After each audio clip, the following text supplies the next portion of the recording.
শুল্কমুক্ত সুবিধায় গাড়ি আমদানির সুযোগ বহাল এবং 15% কর দিয়ে কালো টাকা সাদা করার সুযোগ প্রত্যাহার করে অর্থ বিল 2024 পাশ করা হয়েছে। এই বিষয়ে জানাতে রাজধানীর ইস্কাটনের বিআইএসএস কার্যালয় থেকে সরাসরি যুক্ত হচ্ছেন আমাদের সহকর্মী মাহাদি সেকেন্দার। যেমনটি বলছিলাম, এর বেশি বিস্তারিত আপনার কাছ থেকে জানতে চাইব। কবিতা, আপনি যেমনটি বলছিলেন, গতকাল সংসদে কণ্ঠভোটে কিন্তু 2024 যে অর্থ বিল সেটি পাশ হয়েছে এবং এ বিষয়ে কথা বলতে আমাদের সাথে এখন যুক্ত হবেন ডক্টর মাহফুজ কবির, বিশিষ্ট অর্থনীতিবিদ ও গবেষণা পরিচালক বিআইএসএস। তিনি আসলে অর্থনীতিতে এই যে 15% শুল্ক দিয়ে আপনার যে বাজেটে কালো টাকা সাদা করার যে সুযোগটি রয়েছে সেটি আসলে কতটা প্রভাব ফেলবে আমাদের অর্থনীতিতে, মূলধারার অর্থনীতিতে এই টাকাটি আসবে কিনা। আরেকটি বিষয়, সাহসী বাজেট যেটি বলা হচ্ছিল 25% শুল্ক দিয়ে সংসদ সদস্যরা গাড়ি আমদানি করবেন, সেটি আসলে তুলে নেওয়ার ফলে কি প্রভাব পড়বে সেটিই জানাবেন ডক্টর মাহফুজ কবির। স্যার, যেমনটি বলছিলেন আর কি, কেমন প্রভাব ফেলবে অর্থনীতিতে? আসলে এখানে দুটো বিষয় আছে। একটা হলো যে আসলে এই কালো টাকা সাদা করার যেটা, সেটা নিয়ে বিতর্ক আসলে অনেক দিনের। তো এখানে আমরা দেখতে পাচ্ছি যে বছরের পর বছর ধরেই কিন্তু এই অপ্রদর্শিত যে আয় বা অর্থ সেটি সাদা করার সুযোগ রয়েছে। কিন্তু দুঃখজনক হলে সত্য যে এই সুযোগটা থাকার পরেও কিন্তু আসলে বেশিরভাগ যারা অপ্রদর্শিত অর্থের মালিক তারা কিন্তু এই কালো টাকা বা অপ্রদর্শিত অর্থ সেটাকে সাদা করছেন না। এবং এই অপ্রদর্শিত অর্থের মধ্যে রয়েছে কিন্তু বিপুল পরিমাণে যে এরকম যে অবৈধ ব্যবসা, তারপরে এই যে যেমন ইম্পোর্ট এক্সপোর্ট, সেগুলোর থেকে অনেক সময় যে আন্ডার ইনভয়েসিং, ওভার ইনভয়েসিং, তো সেগুলোর কারণে অর্জিত অর্থ এবং অনেক সময় দুর্নীতি থেকে অর্জিত যে সমস্ত অর্থ সেগুলো আছে।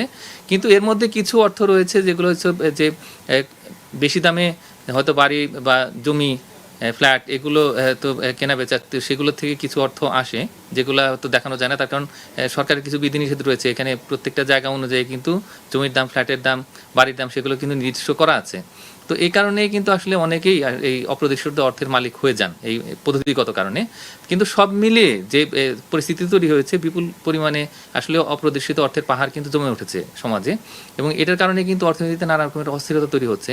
এবং বিশেষ করে এখন দেখা যাচ্ছে কি যে যারা অপ্রদর্শিত অর্থের মালিক তাদের অনেকে কিন্তু কালো টাকার মালিক। কালো টাকা হচ্ছে একেবারে অবৈধ অর্থ। তো সেই টাকা দিয়ে কিন্তু এই যে জমি, ফ্ল্যাট, এগুলোতে তারা কিন্তু বিনিয়োগ করছেন, অন্য জায়গাতে শেয়ার বাজারে এগুলো বিনিয়োগ করছেন এবং সেখানে কিন্তু অল্প কর দিয়েই তার পার পেয়ে যাচ্ছেন এবং কোনো প্রশ্ন করা যাচ্ছে না। এখন এই অবস্থায় আমি মনে করি যে সাধারণ মানুষের যে আসলে এই যে বাড়ি বা জমি, সেখানে যে বিনিয়োগের সুযোগ সেটা কিন্তু কমে যাচ্ছে। বিশেষ করে আগের দিনগুলোতে কিন্তু দেখা যেত যে নিম্নবিত্তরা পর্যন্ত তারা সঞ্চয় করে এক টুকরা জমি কিনতে পারতেন, বা যারা নিম্ন মধ্যবিত্ত রয়েছেন তারা কিন্তু সহজে ফ্ল্যাট কিনতে পারতেন। কিন্তু এখন দেখা যাচ্ছে কি যে এই যে একটা শ্রেণী যারা অপ্রদর্শিত অর্থের মালিক, কালো টাকার মালিক, তাদের কারণে কিন্তু আসলে এই ফ্ল্যাট জমির দাম এত বেড়ে গেছে যে আসলে এগুলো মানুষের, বিশেষ করে সাধারণ মানুষের নাগালের বাইরে চলে গেছে। এবং সংবিধানে কিন্তু পরিষ্কার করে বলা আছে যে এই যে বাড়ির বা যে গৃহ যে অধিকার সেটি কিন্তু একটা মৌলিক যে প্রয়োজন সেটার মধ্যে পড়ে। তো সুতরাং 5টা মৌলিক প্রয়োজনের মধ্যে গৃহ বা জমি বা এই ধরনের বাসস্থান সেটা কিন্তু পড়ে যায়।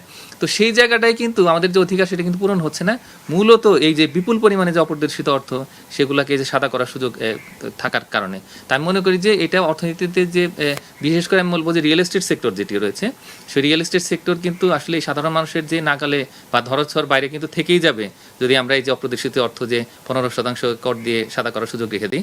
আমি মনে করি যে এইবারকার বাজেট যেহেতু সাহসী বাজেট, মাননীয় প্রধানমন্ত্রী কিন্তু বারবার বলছেন যে আসলে দুর্নীতির থেকে বের হয়ে আসা এবং একই সঙ্গে যে অর্থনীতিতে যে অস্থিরতা রয়েছে তো সেগুলো থেকে আসলে অতিক্রম করার যে একটা বাজেট সেটি কিন্তু করা হয়েছে ঠিকই। কিন্তু এই দু একটা জায়গাতে দেখা যাচ্ছে যে এই যে এখন যে সুবিধাগুলো থাকার কারণে কিন্তু এখন সাধারণ মানুষের যে মনোবল, বিশেষ করে যারা সুনাগরিক, যারা ভালোভাবে সবসময় কর দিয়ে যাচ্ছেন, যারা 25% পর্যন্ত কর দিচ্ছেন, তো তাদের জন্য কিন্তু মনোবল ভেঙে যাওয়ার যে একটা সুযোগ সেটা কিন্তু বা এই অপশনটা রয়ে যাচ্ছে কিন্তু 15% যে কর দিয়ে কালো টাকা বা অপ্রদর্শিত অর্থ সাদা করার সুযোগ রাখার কারণে।